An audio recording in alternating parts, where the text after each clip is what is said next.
Everyone, today we're going to learn a super important technique that a ton of you have been asking me about, how to turn paper that is not suitable for oil painting into the most awesome painting surface that you can imagine.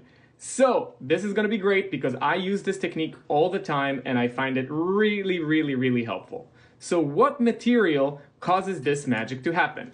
Well, it is called shellac.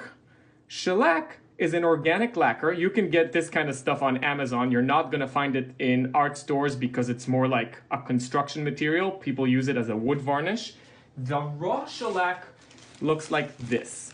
It comes in flake form, and it's a natural resin secreted by insects, and you can just dilute it with denatured alcohol. But to be honest, getting the liquid one from Amazon in lacquer form is the easiest way to go.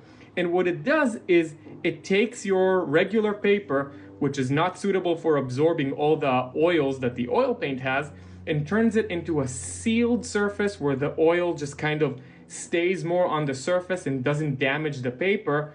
So you can technically take any kind of paper that can withstand moisture and turn it into a fantastic surface for oil painting. So what you see that I'm using here right now, it might look like a canvas, but it's not. It's an Artifex panel. They take watercolor paper and they mount it onto metallic support. So it's super fun to work on. And I personally, I'm a huge fan of painting on paper. So I really like these panels and they work great for me.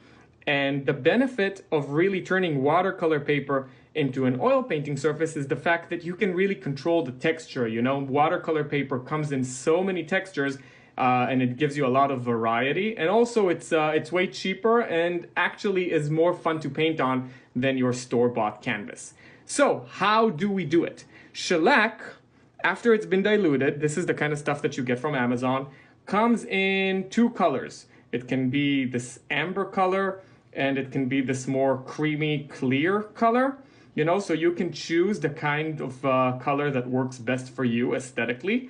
I personally like to mix them because this feels a bit too strong for me and this feels a little too much like nothing, even though I do use this kind of shellac for all of my bread paintings. So the bread paintings that look like they're just painted on white paper, they're painted on paper that's prepared with this shellac. And what we're going to do now is I'm going to actually mix them to create something a little bit more delicate.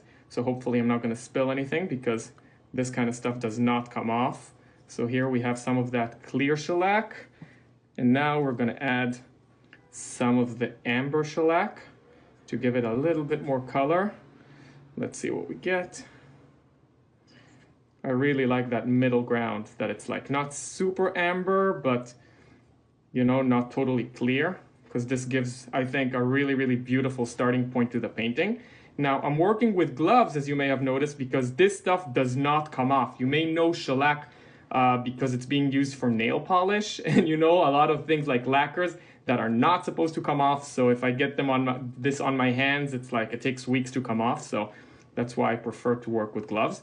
And now, how do I apply this to my surface? My preferred method of application is a rag, because the rag absorbs all the extra shellac that I don't want on my paper, because if you put too much of it, you're going to seal your paper too much and it's going to feel like you're painting on glass.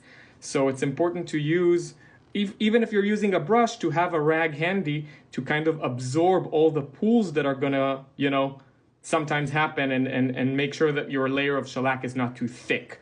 All right, so now that I'm going to apply it, I'm going to distance this thing slightly to the side, because if it like spills, I don't want this already quite perfect surface that I have here to get messed up.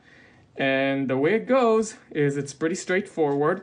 Let's get ready, because this is like a one-go thing. If I mess this up, it's not getting any better. You pour it on and just circular motions, quickly. You want to spread it all over the surface. Now you have to work quick because this thing dries super fast. As I said, it's diluted in alcohol, and alcohol, as you know, evaporates super quickly. So you can't afford to be leisurely when you're applying shellac to your surfaces. You have to be energetic. And the rag is functioning very, very well. I can already feel how it's absorbing an amount of shellac that I don't want on my paper. But yeah, look at that. So one move, boom. And this is a beautiful coat of shellac. Now notice how much has been absorbed into the rag. All this stuff you don't really want on your paper. And I'm gonna check in. This is gonna be totally dry in like 30 minutes. And if it feels like it needs to be a little bit more sealed, I might put another layer on it. Sometimes one layer is enough. It really depends on how absorbent your paper is. What you want to make sure is that it doesn't become too reflective, because if it becomes too reflective, your paper is going to be very, very sealed and it's going to feel like you're working on glass. So don't let that happen. But yeah, so you want to be judging it based on how reflective it is. If it has a really, really aggressive sheen and gloss, then it might mean that you put too much. But sometimes 2 layers, if the paper is very absorbent, sometimes 2 layers works really, really well. And that's it. Hope you enjoyed this tutorial on how to take watercolor paper and turn it into oil painting paper. And hope you put it to good use. See you next time.